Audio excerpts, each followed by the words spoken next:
So వాళ్ళ వ్యూహం వాళ్ళది, మన వ్యూహం మనది. డెఫినెట్గా నా పర్సనల్ అజంప్షన్ ఏంటంటే డెఫినెట్గా 2024లో జగన్మోహన్ రెడ్డి గారు సీఎం అవ్వడం మాత్రం ఖాయం. రైట్. అంటే మీరు కూడా టికెట్ ఆశించారు. అంటే ఇటీవల కాలంలోనే పార్టీలో చేరినప్పటికీ మీరు కూడా ఏంటంటే పాయకరావుపేట ఎస్సీ సామాజిక వర్గానికి సంబంధించిన రిజర్వేషన్ ఉన్న నియోజకవర్గాల నుంచి పోటీ చేయాలి, మీరు కూడా చదువుకున్నారు, ఒక అభ్యర్థి ఒక వ్యాక్యూమ్ అనేది అక్కడ ఉంది కాబట్టి మీరు కూడా టికెట్ ఆశించినట్లుగానే సమాచారం ఉంది. అంటే మీకు కూడా టికెట్ ఇప్పుడు అంటే ఒక రకంగా చెప్పాలంటే శ్రీకాకుళం నుంచి కంబాల జోగురి గారిని ఇక్కడ సమన్వయకర్తగా నియమించారన్నది సమాచారం వస్తుంది. ఈ విషయంలో మీకు ఎలాంటి ఒపీనియన్ ఉంది? ఆశించాను అంటే డెఫినెట్గా రాజకీయాల్లో ఒక గోల్ పెట్టుకోకుండా అయితే మనం ముందుకైతే వెళ్ళలేము కదా సార్. సో నాకు ఉన్నింది, ఆశ ఉంది. బికాజ్ నేను చదువుకున్నాను, యంగ్ ఏజ్లో ఉన్నాను. నా హస్బెండ్ ఒక కాపు వర్గానికి సంబంధించిన వ్యక్తి, నేను ఎస్సీ.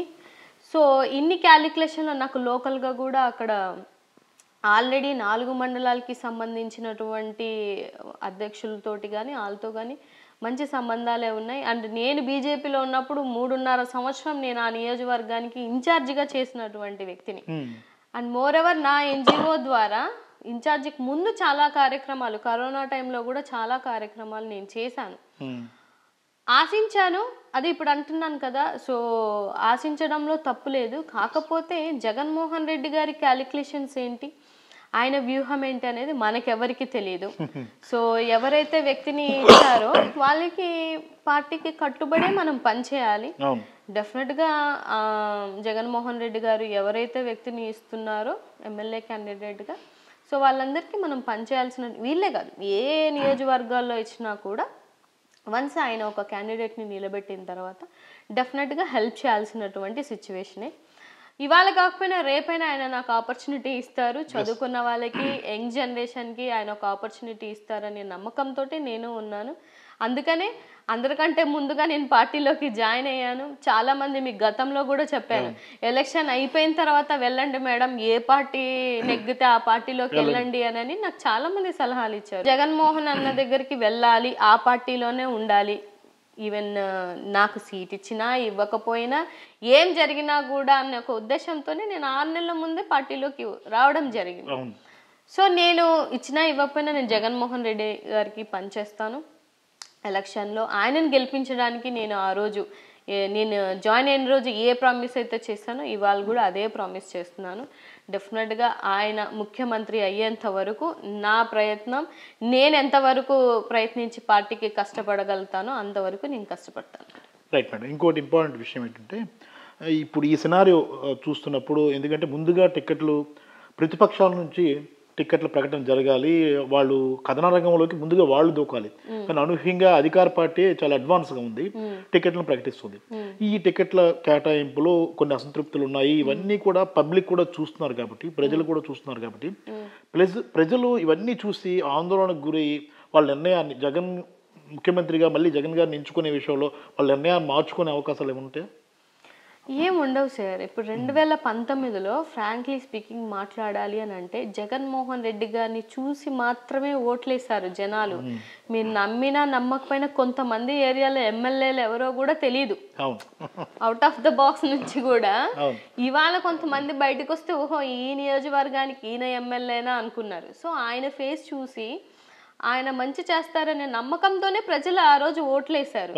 ఇవాళ ఏ వ్యక్తులను నిలబెట్టినా ఎంతమందిని మార్చినా కూడా ఇవాళ కూడా జగన్మోహన్ రెడ్డి గారిని, రాజశేఖర్ రెడ్డి గారిని, వాళ్ళ కుటుంబంకి సంబంధించిన ప్రేమ, అభిమానం, వాళ్ళు తీసుకొచ్చినటువంటి పథకాలు, లేకపోతే వాళ్ళు జనాలకి ఇచ్చినటువంటి భరోసా, ఇవన్నీ ఆంధ్ర ప్రజలకి బాగా మనసులో గుర్తుండిపోయేవండి. ఇవాళ రేపటి నుంచి 3,000 రూపాయలు పింఛన్ అందరికి. ఆయన ఇచ్చిన ఏవైతే నవరత్న పథకాలు ఉన్నాయో అన్నీ నెరవేర్చినటువంటి వ్యక్తి. సో ఇప్పుడు వీళ్ళు ఏం చేస్తున్నారు, ఇప్పుడు కొత్తగా వచ్చి మేము 10,000 ఇస్తాం, లేకపోతే మనిషికి 15,000 ఇస్తాం, ముగ్గురుంటే 90,000 ఇస్తాం అన్నట్టు ఉంటుంది. లోకేష్ గారు చేసినట్టు ఆయన ప్రామిసులు అందరికీ తెలిసిన విషయమే. సో మీరు ఏ పథకాలు అయితే బాలేవు, ఏ పథకాలైతే మనల్ని శ్రీలంక రాష్ట్రంతో పోల్చినటువంటి పథకాలు దానికి ఇవాళ మీరు త్రిబుల్స్ అంటే 3 times మీరు ఇస్తారని ఎలాగ ప్రజల్ని మీరు నమ్మబలచాలి అనే ఒక ఆలోచనతో ఉన్నారు అని అనేది ప్రజలకు అర్థమవుదేంటి సార్? అర్థమవుతుంది. అండ్ ఇవాళ ఆయనని గెలిపించుకోకపోతే ఈ పథకాలన్నీ within seconds లో తీసేస్తారు. ఇది వాస్తవం.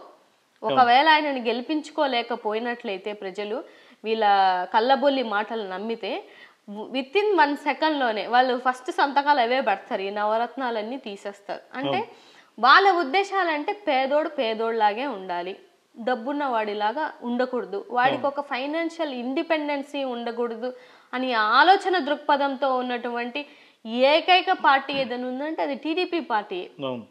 సో వాళ్ళ ఆలోచన విధాలన్నీ అలాగే ఉంటాయి. ఇవాళ పేదరికం ఉందండి, నీతి ఆయోగ్లో ఇవాళ పేదరికం 11.9 నుంచి 6.0 వరకు తగ్గింది అని అంటే దానికి రీజన్ ఏంటండి? ఏ ముఖ్యమంత్రి అయినా ఇన్ని సంవత్సరాల్లో చూడండి పేదరికాన్ని తగ్గించినటువంటి ముఖ్యమంత్రి ఎవరూ లేరు.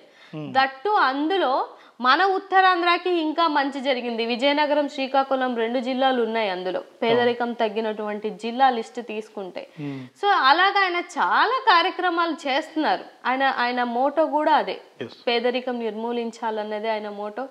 పెద్ద అంబేద్కర్ గారు కానీ, లెజెండరీ పర్సన్ కానీ, ఫ్రీడమ్ ఫైటర్స్ కానీ ఏవైతే ఆలోచన విధానంతో ముందుకు తీసుకొచ్చారో మన దేశాన్ని, అదే ఆలోచన విధానంతో మన రాష్ట్రాన్ని ముందుకు తీసుకెళ్తున్నటువంటి ఏకైక వ్యక్తి మన జగన్మోహన్ రెడ్డి గారు. రైట్. ఫైనల్గా చెప్పండి మేడం, మొత్తం మీద సినారియో అనేది ఈ జగన్ గారు తీసుకుంటున్న నిర్ణయాలు ఖచ్చితంగా ప్రతిపక్షాలకు షాక్ ఇచ్చే పరిస్థితి ఉంటుందా? వాళ్ళకి షాక్గానే ఉంటుందండి డెఫినెట్గా. ఎందుకనంటే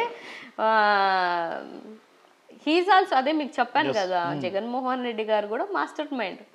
సో ఆయన స్ట్రాటజీని క్యాచ్ చేయాలని అంటే ఎంత పెద్ద ఎక్స్పీరియన్స్ వాళ్ళకైనా సరే చెమటలు పట్టడం గ్యారంటీ.